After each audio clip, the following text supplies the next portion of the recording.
Gypsum के बागवानी व फायदे। मिट्टी की संरचना में सुधार। जिप्सम मिट्टी के कणों को एक साथ बांधकर बड़े कण बनाता है, जिससे मिट्टी अधिक छिद्रपूर्ण और नमी सोखने में सक्षम हो जाती है। पानी की निकासी और वायु संचार में सुधार। जिप्सम मिलाने से मिट्टी में पानी की निकासी बेहतर होती है, जिससे जड़ों का विकास और पोषक तत्वों का अवशोषण अधिक होता है। पौधों के लिए आवश्यक पोषक तत्वों की आपूर्ति। जिप्सम कैल्शियम और सल्फर का एक अच्छा स्रोत है, जो पौधों के विकास के लिए आवश्यक होता है। पीएच स्तर का नियंत्रण। जिप्सम मिट्टी के पीएच स्तर को नियंत्रित करने में मदद करता है, जिससे यह पौधों के लिए अधिक अनुकूल हो जाता है। कटाव को कम करना। जिप्सम मिट्टी की संरचना में सुधार करके कटाव और अफवाह को कम करने में मदद करता है। सल्फर की कमी को दूर करना। जिप्सम सल्फर की कमी को दूर करने का एक प्रभावी तरीका है, जो पौधों के विकास के लिए आवश्यक होता है।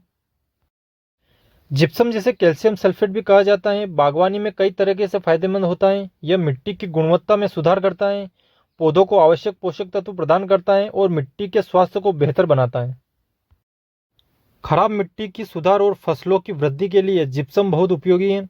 जिप्सम को साल में एक बार 200 से 300 किलो प्रति एकड़ मिट्टी में डालना चाहिए, जिससे कि मिट्टी की उर्वरता बढ़ती रहे। अब दोस्तों, सबसे महत्वपूर्ण बात यह है कि एक जिप्सम जो रहता है, तो प्योर जिप्सम भी रहता है, जो हम डायरेक्ट फैक्ट्री से जो है लेकर आते हैं। और कई सारी कंपनियां जो हैं इसको अपनी पैकेजिंग करके बेचती हैं, तो उसमें किस प्रकार की मिलावट की गई हैं और उसकी शक्ति कितनी कमज़ोर की गई है, उसमें क्या क्या मिलाया गया है, तो ये सब चीज़ें भी उसमें महत्वपूर्ण भूमिका निभाती हैं। तो मिट्टी में कितनी मात्रा में उसका प्रयोग करना है, ये उस हिसाब से भी जो है महत्वपूर्ण रहता है।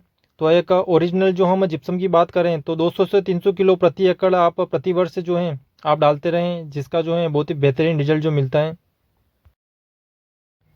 तो इस प्रकार से जो है आप खेत में जो है जिप्सम को बिखेर सकते हैं। तो पिछली बार जब हमने इन बगीचों में जिप्सम को डाला था, तो सब पूरे बगीचे में हमने जो है जिप्सम को फैला दिया था। तो इस कारण हमें जो है ज़्यादा आवश्यकता नहीं है।